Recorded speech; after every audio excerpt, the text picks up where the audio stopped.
Bom dia, hoje o 25º dia do nosso propósito de 40 dias de fé e milagres. E o capítulo de hoje é muito interessante, ele fala sobre obediência. Por que obediência? Nós vivemos em um mundo cercado de princípios, um mundo cercado de leis, por exemplo, a lei da gravidade. Se você não obedecer à lei da gravidade, você pode cair e machucar. Se você não obedecer à lei da gravidade, você pode derrubar um avião. Você pode cair da escada.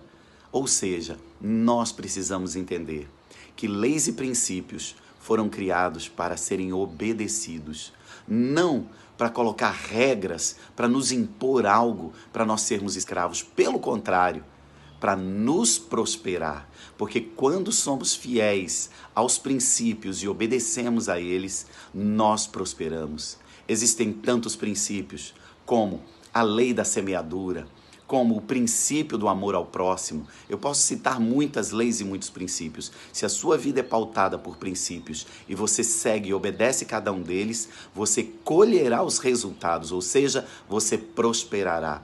Só obedece princípio e segue princípio quem tem fé, quem acredita e consegue confiar. Faça isso e você vai prosperar. Deus te abençoe. 25º dia em obediência.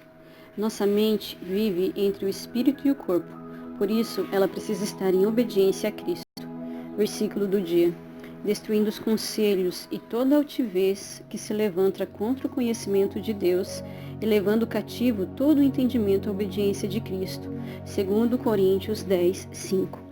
Essa situação que vou compartilhar agora é comum acontecer na vida de quem é ministro do Evangelho, e você pode perguntar a qualquer pregador que provavelmente já vivenciou algo igual ou muito parecido. Um pastor precisa se dedicar para preparar uma palavra para pregar no culto. Ele ora, busca Deus e recebe uma direção, uma revelação daquilo que o Senhor quer falar à igreja. Mas um dia antes, seu filho adoece e todos passam a noite em claro com ele. E ao amanhecer, a esposa decide fazer algumas mudanças em casa e o coloca para trabalhar em algo muito pesado. Na hora de ir para a igreja, com sono e desgastado fisicamente, a sua pregação não é boa e a palavra não flui como deveria. Obviamente, ele se sentiu ainda mais cansado e frustrado. E por quê? Porque este homem está fisicamente cansado e com a mente desgastada. É claro que Deus não depende de homem algum para se manifestar. Recebemos a sua revelação no nosso espírito. Mas para que ela chegue até a congregação, até as pessoas, ela precisa passar pela nossa mente, até ser verbalizada e se tornar inteligível. Toda a nossa comunicação surge de algo como se fosse um tubo, formado pelo nosso espírito, nossa alma e nosso corpo. No nosso espírito está tudo bem, mas quando chega o momento da alma verbalizar através da fala, a nossa mente precisa estar descansada para não obstruir o processo. A nossa mente vive entre o espírito e o corpo, por isso ela precisa estar em obediência a Cristo, debaixo do seu senhorio. Mas infelizmente, ela sempre tentará tomar as rédeas de tudo, ser aquela que comanda, que dita as direções e decisões, porque nunca quer se sujeitar ao espírito. Paulo fala sobre essa batalha entre a alma e o espírito, de maneira que agora já não sou eu quem faço, mas o pecado que habita em mim. Porque eu sei que em mim, isto é, na minha carne, não habita bem algum. E com efeito, o querer está em mim, mas não consigo realizar o bem, porque não faço o bem que quero, mas o mal que não quero, esse faço. Ora, se eu faço o que não quero, já o não faço eu, mas o pecado que habita em mim. Romanos 7, 17 e 20. Quando somos governados pela alma, praticamos ações independentes e aí surgem os superespirituais que acreditam estarem sendo dirigidos pelo Espírito.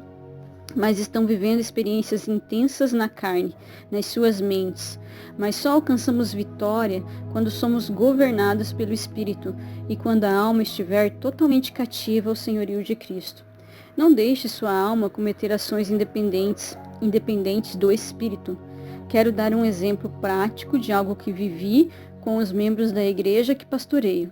Certa vez, dirigido pelo Espírito Santo, avisei a todos que no próximo culto trouxessem uma cópia de contrato carnê promissória de algo que estavam pagando, e sobre elas eu derramaria óleo consagrado, orando a Deus para que abreviasse o tempo da vitória, fizesse o sobrenatural e agisse com poder na quitação dessas dívidas. Todos os membros aplaudiram a direção, concordaram com o ato profético e se prontificaram a voltar com os documentos. Uma semana se passou até esse retorno e, obviamente, a mente, a alma de cada um entrou em ação. Começaram os questionamentos e como isso iria acontecer? Como algo tão caro poderia ser quitado por Deus? Restavam ainda tantas prestações para serem pagas.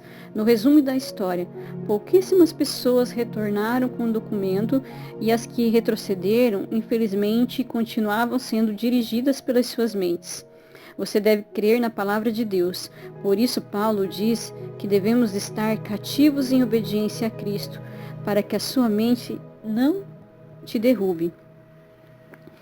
E quem é obediente a Deus não questiona. Você pode até parar para pensar, mas mesmo assim opta por obedecer. A fé é algo muito mais racional do que sentimental. É preciso entendimento para que possamos exercê-la, mas no campo do sobrenatural, nossa mente sempre quer operar de modo lógico. Porém, a fé, apesar de precisar de inteligência, sempre será algo ilógico. Quando passamos a dar ouvidos à nossa mente, que ainda não está cativa a Cristo, matamos a fé. E o sobrenatural nunca acontece. Por isso, existem crentes que nunca viveram uma experiência na dimensão da fé, no sobrenatural com Deus. Estão salvos, mas não conhecem o sabor de um milagre.